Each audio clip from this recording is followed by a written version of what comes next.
मी माझे कर्तव्य पार पाडेन, प्रजेला दिलेली सगळी वचनं पूर्ण करेन।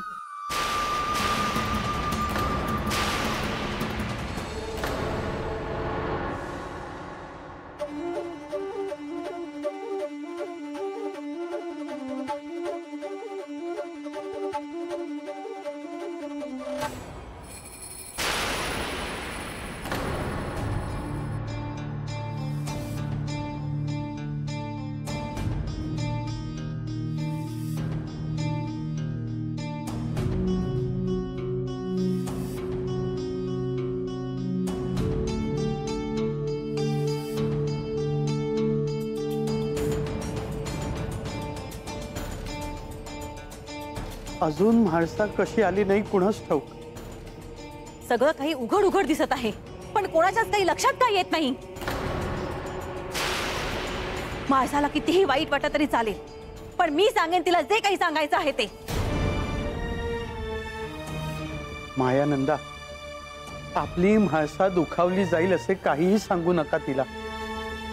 अहो, इथे माझ्या पोरीचा संसार मोडायची वेळ आली आहे, आणि तिला जर आता काही सांगितलं नाही तर तिच्या हातून सारा निसटून जाईल। म्हाळसा, म्हाळसा, ये।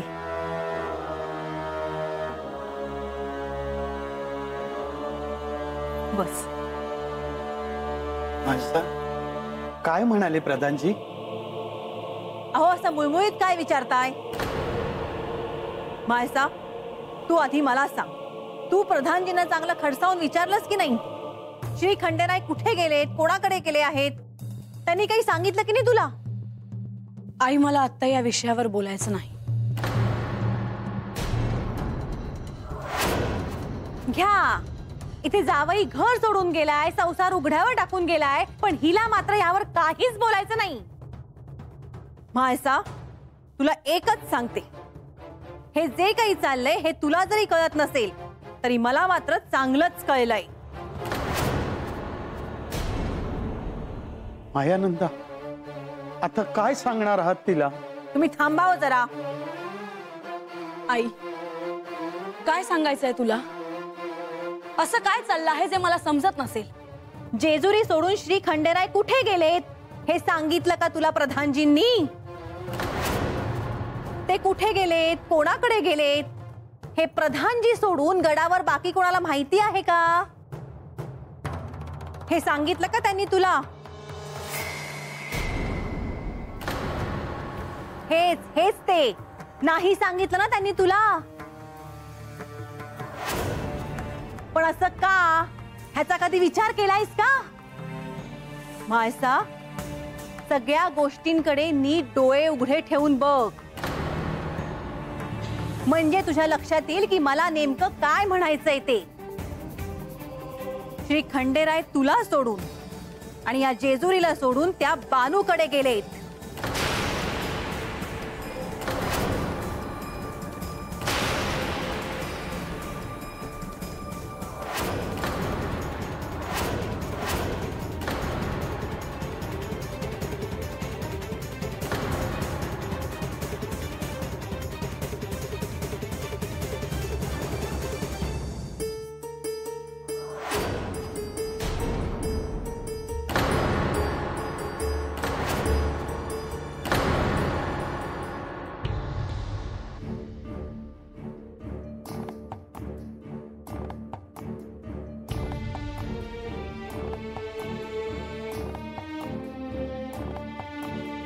अहो, अंतःपुरात गोंधळ सुरू आहे। गडावर एवढं तणावाचं वातावरण असताना तुम्ही इथे शांत बसला आहात।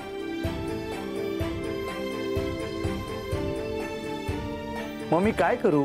अहो, असं काय करताय? म्हाळसेचा राग त्यांच्या मातोश्री जागवतायत, तुम्ही काहीतरी हस्तक्षेप करा। देवी, तुमची काय समस्या आहे? जेव्हा मी म्हाळसा देवींना भेटायला जात होतो तेव्हा तुम्ही मला बाहेर जाऊ दिलं नाहीत, आणि आता मी शांत बसलो आहे तर तुम्ही मला बाहेर जायला सांगता आहात? बर, माझं चुकलं। परंतु जे कानावर पडत आहे ते योग्य नाही. तुम्ही निदान तिम्मा शेटना भेटला तर. तुला बानूबद्दल कसं कळालं? जी गोष्ट आजवर मी तुमच्यापासून लपवून ठेवली, ज्या मुलीचं नाव मी तुम्हाला कळू नये यासाठी काळजी घेतली, त्या बानूचं नाव तुला कळालंच कसं?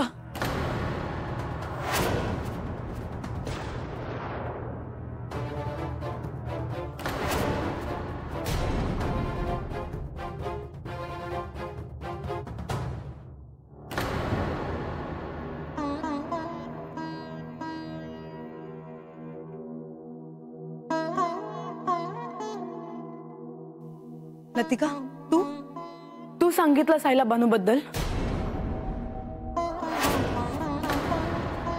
लतिका, मी तुला काय विचारते आहे उत्तर दे. तिच्यावर कशाला ओरडते आहेस? मला विचार, मी सांगते. लतिकाने सांगितलं मला बानूबद्दल. तिम्मा शेठ,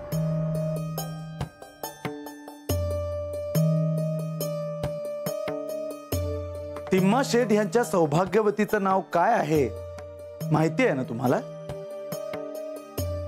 मायानंदा.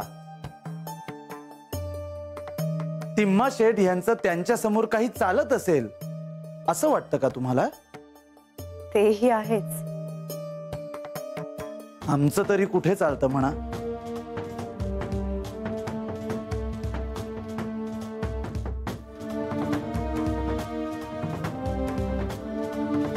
काय म्हणालात? काही नाही. बरं, पण आपण काय करूया? तुम्ही जाऊन या. अहो नाही, का? मला म्हाळसा देवींशी बोलायचं आहे, परंतु त्यासाठी आधी त्या एकट्या असायला हव्या.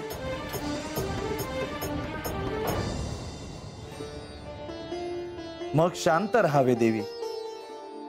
योग्य वेळ येताच पाहू काय करायचं ते.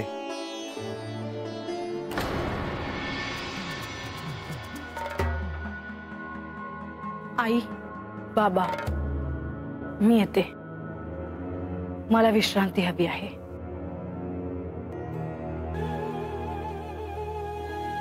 थांब मायजा.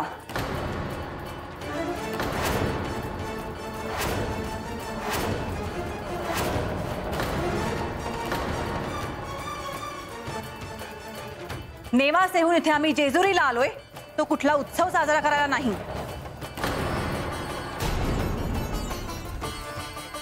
इथे उभी राहा. आज मला एक एक गोष्ट कळायलाच हवी. अहो पण मायानंदा,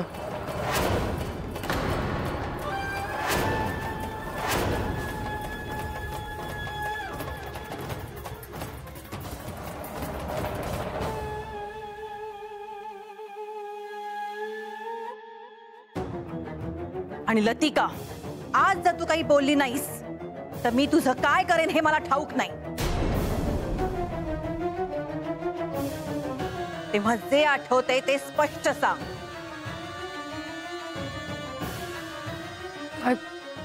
काय सांगू? अशी प्रत्येक गोष्ट ज्यात तुला संशय आला होता.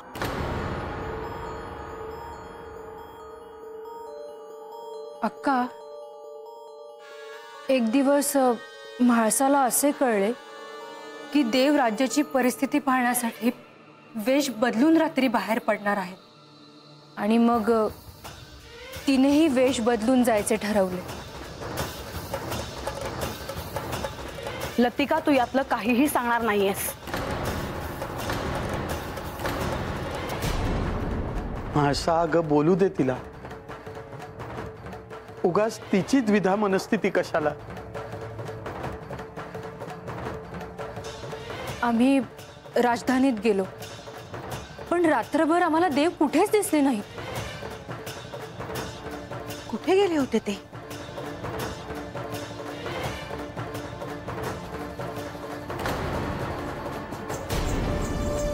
काय मायसा?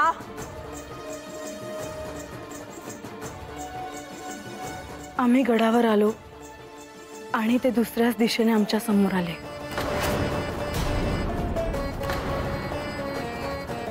याचा अर्थ खोटं बोलले ते.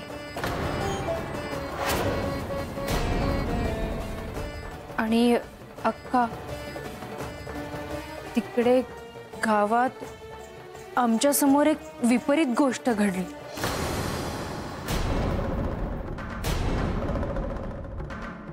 तुम्ही माझ्या संगत खोटं बोलतायसा. अहो, शेवटी जसा राजा तशीच त्याची प्रजा. तुमचा तो देव स्वतःच्या लग्नात बायकोला सोडून दुसऱ्या बाईकडे जातो, त्याची आण घेताय सवय.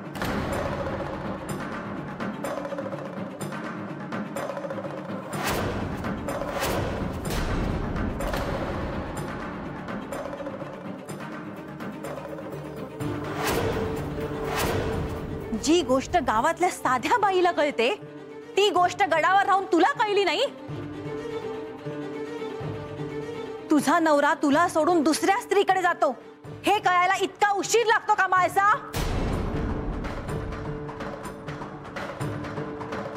मला स्वप्नातही कधी असं वाटलं नाही की मी ज्यांच्यावर प्रेम केलं ते माझ्याशी अशी प्रतारणा करतील.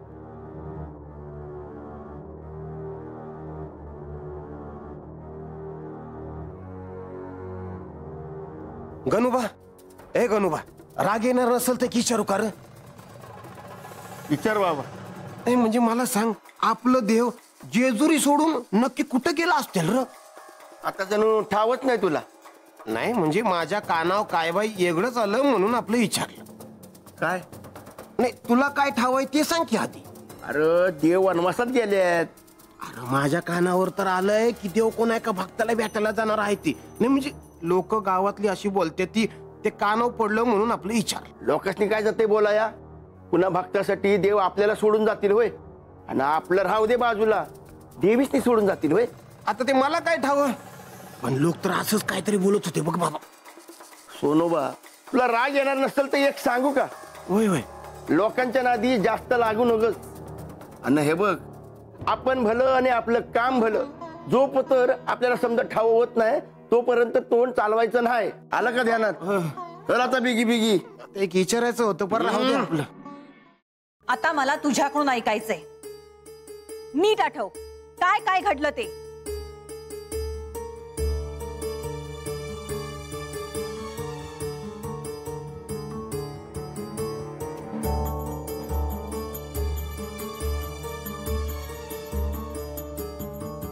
त्यांनी एक दिवस माझ्या एकटीवर न्यायदानाचे कार्य सोपवले. तेव्हा मला त्याचा अर्थ कळला नाही, पण आता मला त्याचा अर्थ कळतो आहे. नेमके काय घडले म्हाळसा?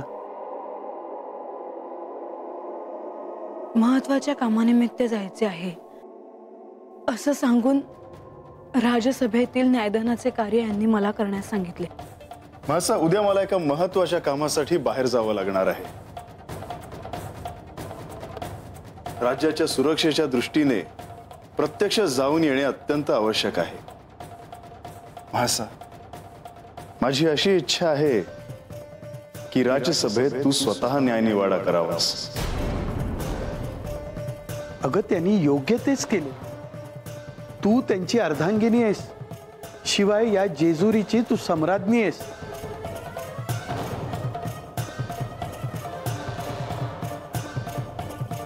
हो,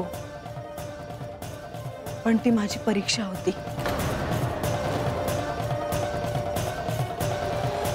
कोड्यात बोलू नकोस. जे आहे ते स्पष्ट सांग.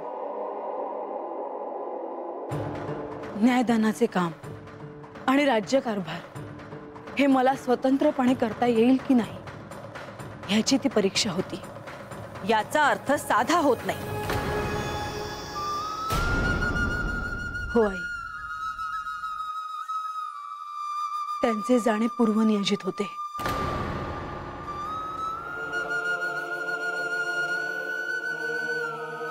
मलाही एक गोष्ट आठवते आहे, सांगू का? मुहूर्त शोधायचा आहे, सांग. देव जाण्यापूर्वी त्यांनी म्हाळसाला तिच्या हातचं जेवण करायला सांगितलं. आणि एकत्रित जेवण घेतलं, त्या प्रत्येक क्षणी मला असं वाटत होतं की त्यांचं जाणं निश्चित आहे.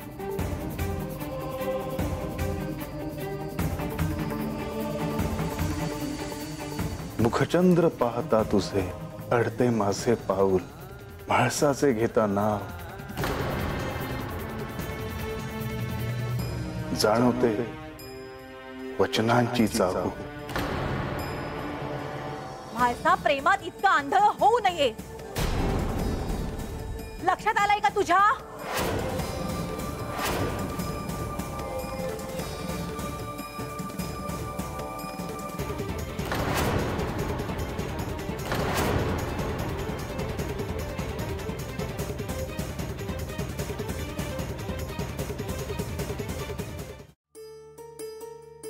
आता साऱ्या गोष्टी माझ्या लक्षात आल्या.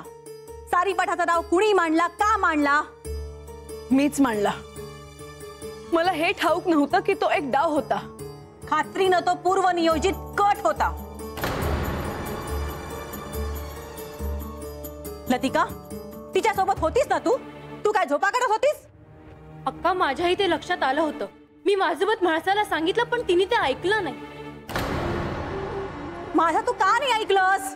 मला वाटलं की सारीपाठाचा डाव ही एक संधी आहे यांना आयुष्यभर माझ्यासोबत बांधून ठेवण्याची. हो, पण ते तसंच झालं नाही. ज्या क्षणी आम्ही सारीपाठाच्या पणाबद्दल ऐकलं, त्या क्षणी माझ्या मनाची कालवाकालव झाली आणि आम्ही जेजुरीला येण्याचं ठरवलं. पण श्री खंडेराय सारीपाठाचा डाव हारूनही जिंकलेस ना? हे कळतंय का तुला म्हाळसा? हा विश्वासघात आहे, ही फसवणूक आहे, हा अपमान आहे माझा. तुम्ही सगळे जा इथून. मला त्यांच्याशी आत्ता या क्षणी बोलायचे आहे. पण म्हाळसा, मी सांगितलं ना, जा इथून. जा सगळ्यांनी.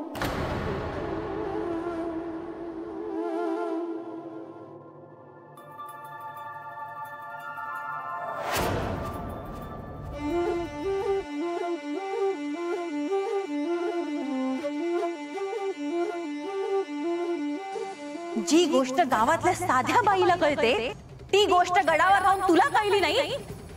तुझा नवरा तुला सोडून दुसऱ्या स्त्रीकडे जातो, हे कळायला इतका उशीर लागतो का म्हाळसा?